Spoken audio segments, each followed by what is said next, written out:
Hello, this is Giirebuytech from Giirebuytechconsultit IT, and cashirkan waa cashirkeen noo socday oo ahaa Windows PowerShell ISE. Hadda waxaan rabaa inaan kugu kordhiyo ama ku tuso waxa la yiraahdo how to remote Windows PowerShell on another different device. And device kale ayaan rabaa inaan ku sameeyo RDB wax la yiraahdo. Haddaba waan ku tusinayaa ku dheeraan maayo aan weynayo. Waxaan tegayaa meeshaasaan tegayaa searchkaan tegayaa waxaan ku garaacayaa PowerShell ama ku garaacayaa ama ku taabgareynayaa. Soo aragtaan halkan Windows PowerShell ISE gaan rabaa. Kligaan leeyahay wuu soo baxayaa.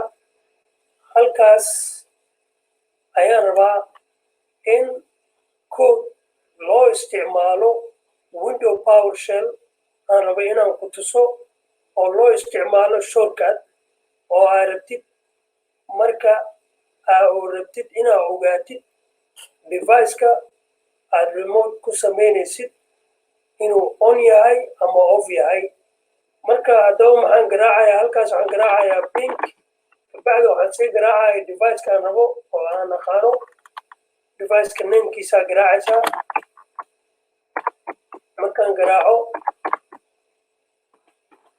device-ka aan rabo inaan RDB ku sameeyo waa device-ka magacaas leh. Waxaan rabaa device-kaas inuu on yahay ama off yahay anoo isticmaalayo computer kale. Marka waxaan leeyahay enter. Hadduu device-kaas on yahay waxaa ii soo baxayso message reapply. Hadduu off yahayna waxaa soo baxayso message request timeout.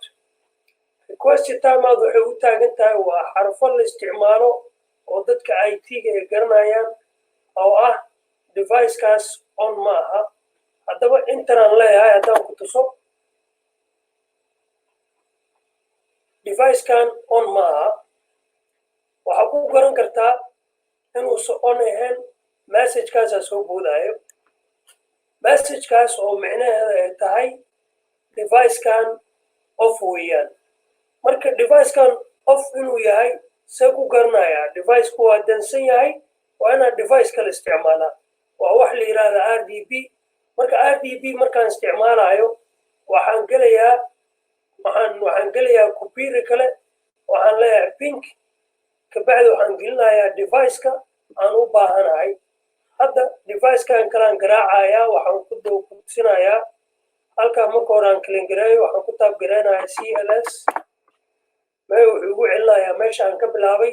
waxaan leeyahay pink kabacdi waxaan gelinayaa device-ka nameka ama computer nameka aan gelinayaa. aan taabgareynaa. marka aan taabgareeyo device-kan waa device-ka aan isticmaalayo weeyaan. hadda marka device-kan on weeyaan. marka wuxuu leeyahay reapply uu leeyahay. hadduu soo diro reapply waxay la mid tahay computer-kaada waa on weeyaan. waa aragtaa reapply from. haddaba ku dheeraa meeno cashirkan waxa weye waa cashir kale aan idinla wadaagayay. haddii aad cashirkan ka heshid subscribe-ka kor noo saar, like comment ka bixi. cashiradan waa cashiro gaagaaban oo soconaya weeyaan.